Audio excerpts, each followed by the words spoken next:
शपथ ग्रहण समारोह में चीन के राष्ट्रपति शी जिनपिंग का बुलावे के बाद भी नहीं पहुंचे।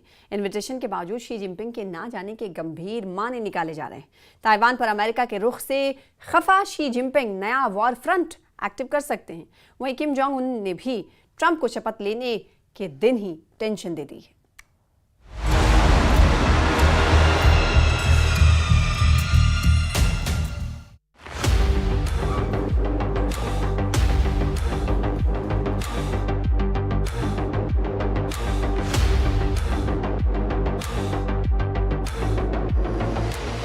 ट्रंप ने इजराइल हमास समझौता करवाया।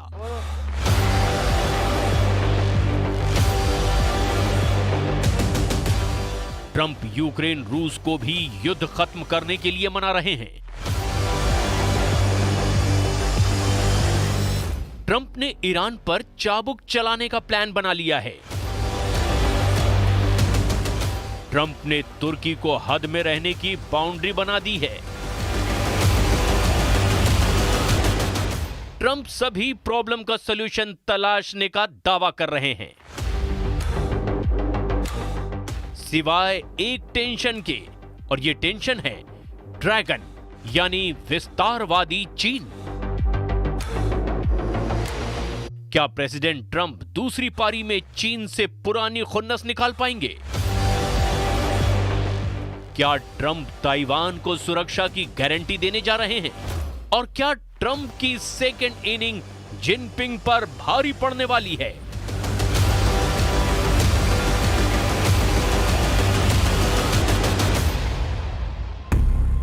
वॉशिंगटन डीसी के पेंसिल्वेनिया एवेन्यू पर विश्व बिरादरी की निगाहें टिकी है। प्रेसिडेंट ट्रंप शपथ लेने के साथ ही एक्शन में आ गए हैं। ताबड़तोड़ फैसले उन्होंने सुना दिए हैं। कई ऐसे मसले हैं जिन्हें ट्रंप ने चुनाव जीतने के बाद से टॉप प्रायोरिटी बना लिया है। अब उनके निपटारे का टाइम भी आ गया है। ट्रंप की विश लिस्ट में सबसे पहले इजराइल बंधक संकट का खात्मा था, जिसमें उन्हें कामयाबी भी मिल गई। मगर ट्रंप के लिए सबसे बड़ी मुसीबत जो है वो उसकी काट को तलाश पाएंगे, इस पर सस्पेंस बरकरार है। और इस मुसीबत का नाम है चीन, जिसने ट्रंप के पहले ऑफर को ही ठुकरा दिया है। ट्रंप ने बड़े अरमान से चीन के राष्ट्रपति शी जिनपिंग को अपने शपथ ग्रहण समारोह का न्योता दिया था, लेकिन चाइनीज प्रेसिडेंट ने ट्रंप के बुलावे पर भी शपथ ग्रहण समारोह से दूरी बनाए रखी। ट्रंप के शपथ ग्रहण समारोह में राष्ट्रपति शी जिनपिंग की जगह उपराष्ट्रपति हान झेंग शामिल हुए हैं। ट्रंप ने चीन पर नरमी बरती। चुनाव जीतने के बाद उन्होंने शी जिनपिंग से फोन पर बातचीत की। अपनी ओथ सेरेमनी में धूम धड़ाके के साथ न्योता भी भेज दिया, लेकिन ड्रैगन ने उन्हें पहले ही मौके पर जोर का झटका देकर क्लियर कर दिया है कि चीन पुराने स्टैंड पर है। ट्रंप की चाइना पॉलिसी जिनपिंग को नापसंद है। अमेरिका की ओर से दी गई पुरानी चोट भी चीन भूला नहीं है। ऐसे में ट्रंप का ड्रैगन पर डोरे डालना काम आता नहीं दिख रहा। मतलब ट्रंप के पहले इनिंग जैसी तकरार चीन से बरकरार है। और इसकी सबसे बड़ी वजह है ताइवान, जिसका जिक्र ट्रंप से फोन कॉल में भी शी जिनपिंग ने किया था। चीन ताइवान को हड़पने के हथकंडे के तौर पर पुराना राग अलाप रहा है, जबकि ट्रंप ताइवान की सिक्योरिटी की बात कह चुके हैं। बस ताइवान को सुरक्षा के बदले कुछ कीमत ट्रंप जरूर चुकाने को कहते रहे हैं। ये बातें ट्रंप ने चुनाव प्रचार में कही थी।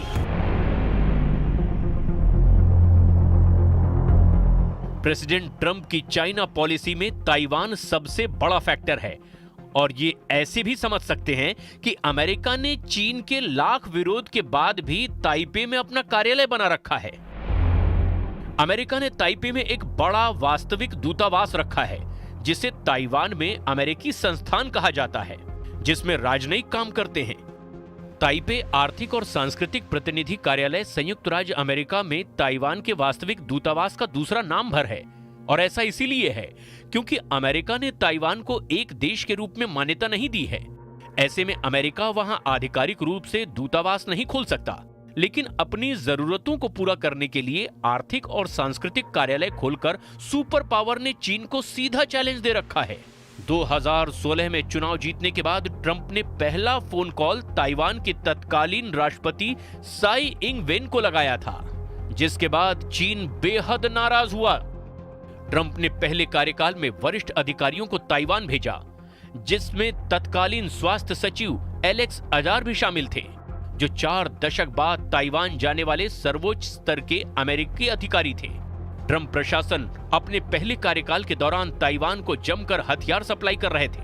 वहीं चीन ने ट्रंप प्रशासन में विदेश मंत्री रहे माइक पोम्पियो पर प्रतिबंध लगा दिया था। माइक पोम्पियो को ताइवान को खुले समर्थन के लिए भी जाना जाता है। We have continued concern.